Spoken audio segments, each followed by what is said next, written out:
Howdy, gang. Welcome to smack dab in the middle of July. As I've been saying in the past few videos, this is outside of the last 2 weeks of December, the single slowest time of year for album releases. While movies tend to love the summer blockbuster, music, TV, and video games fear cottages so hard that everyone just pushes their releases till September.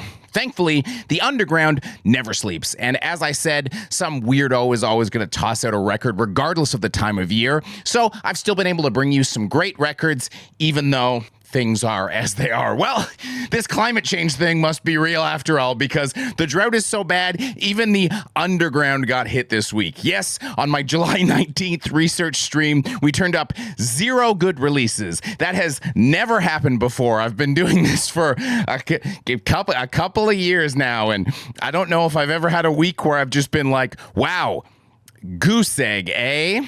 So, what's a guy to do? I think I'm just going to talk to you about my favorite band now.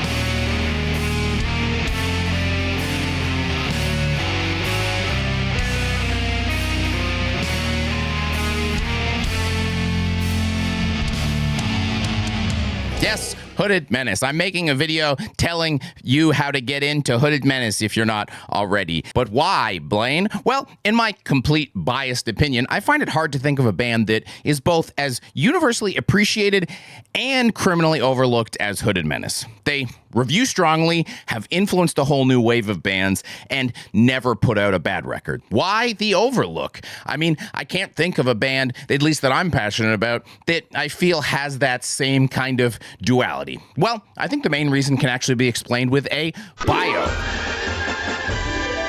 I know, a bio that serves an actual purpose. I'm as shocked as you are. But Hooded Menace formed in 2007, and while it's always had band members, it is the child of one man, Lassa Pico. That's probably in the neighborhood of correct pronunciation, I hope. It's not like I've based my life around loving this guy's work or anything. It's Lassa's band, and he is a rarity in music. He's a guy who just wants to write and record music, but has very little interest in performing said music live. Obviously, those gnarly 365 days a year tour schedules are for a certain type of person, but usually people at least get into music a little bit to have like a room full of people cheer for them. Not really the case with Lass. While Hooded Menace does play live on occasion, it's not something to be counted on, and that's how Lass likes it. That's probably the only reason I can think of that back on the first video I ever did with Banger, I got a lot of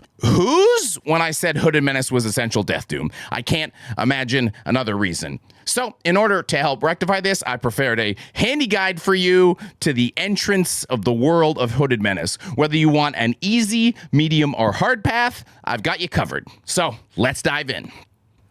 So, if you're looking for easy mode, I would suggest to you Ossuarium Silhouette's Unhallowed.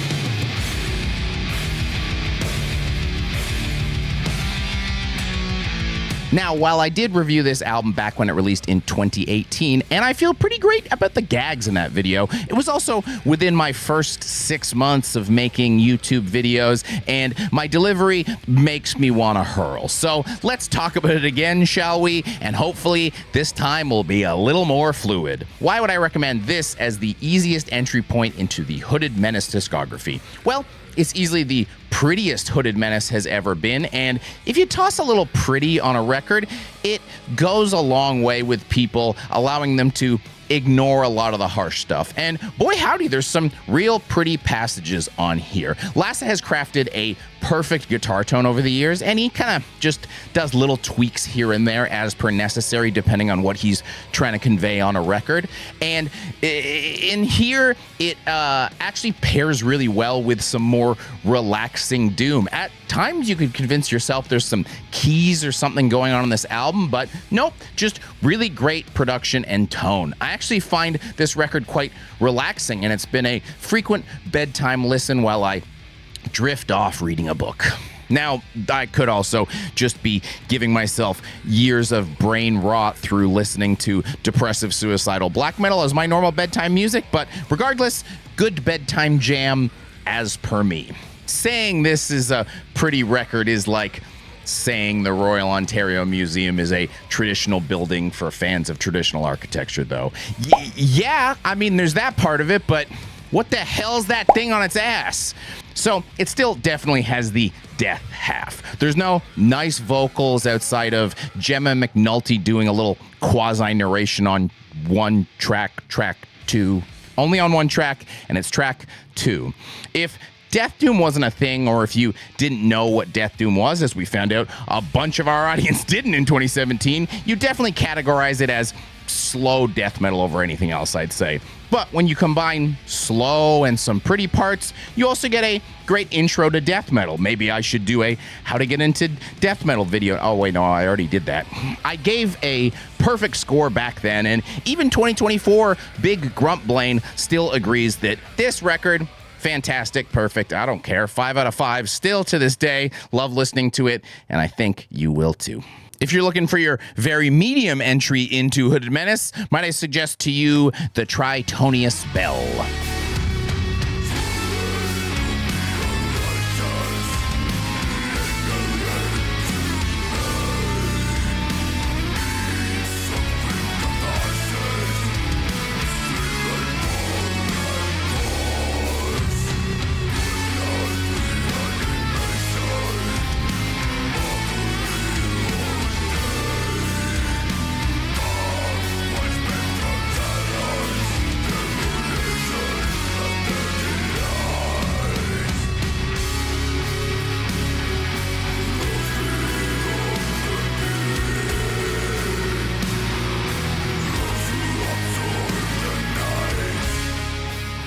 So yeah, that's going to be their prettiest record, but this record is definitely their most fun. Now, that review was only back in 2021, so you're more likely to have seen that one, and I'm less likely to break out into an anxiety flop sweat watching it, but I've got fresh stuff to say, so let's continue on. If you're looking for a fun way to get into Hooded Menace, or if you want to know where to go from Ossuarium, this would be your ticket. This record features the biggest easing off of the death metal intensity in their career, with an injection of melodic and energetic heavy metal to kind of make up for that easing off on the gas pedal. Again, there's going to be a massive fucking asterisk just falling from the sky to crush me on this. I don't know if we have time to edit that. Massive asterisks here. It's not heavy. There isn't any nice singing. The drumming is still intense, but I assume if you're still watching my content in 2024, you're not scared to get at least a little dirty.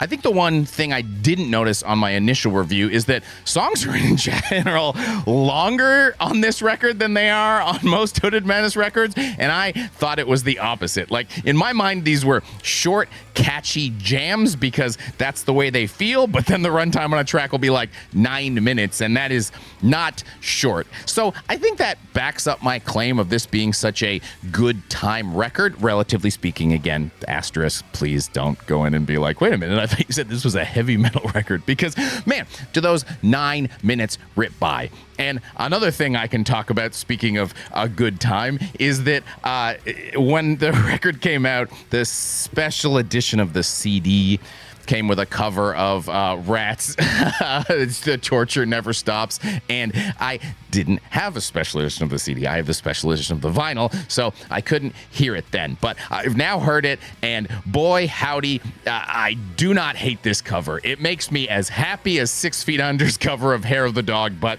for very opposite reasons, in that this really takes the track and effortlessly passes it through the Hooded Menace filter to pop out a perfect marriage of the two sounds. I could go on for a full Lassa black metal, heavy metal side project. I mean, I'd invest. I'll Dragon's Den that. Oh, wait, Shark's Tank? Whatever. Wherever your weird capitalism show is. Yeah.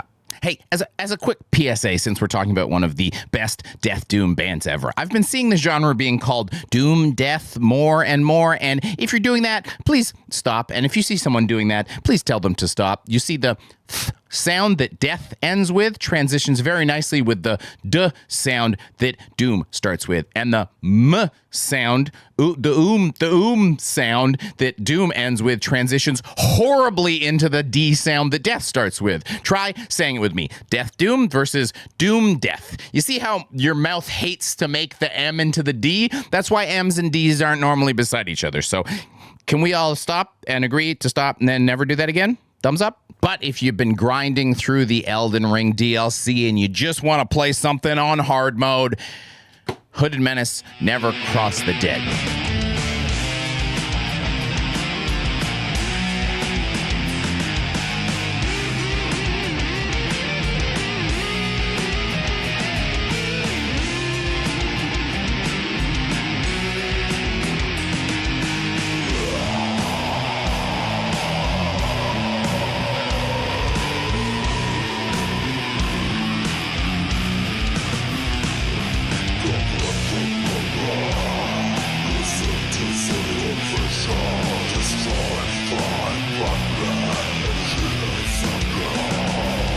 This is where you're going to jump in if you want to hear Hooded Menace at their absolute best and go from there.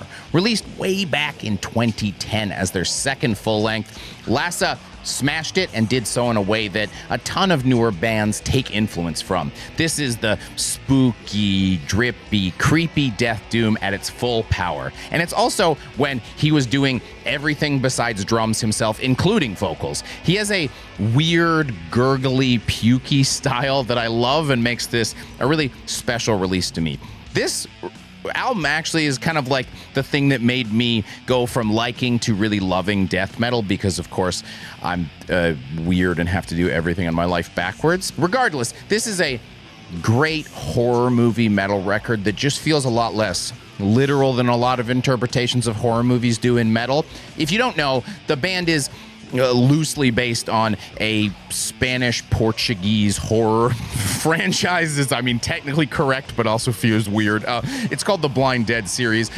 It's a very cool horror movie series about the zombies that are like Knights Templar zombies, and so they're really strong and they have swords and stuff, but they're slow, lumbering zombies.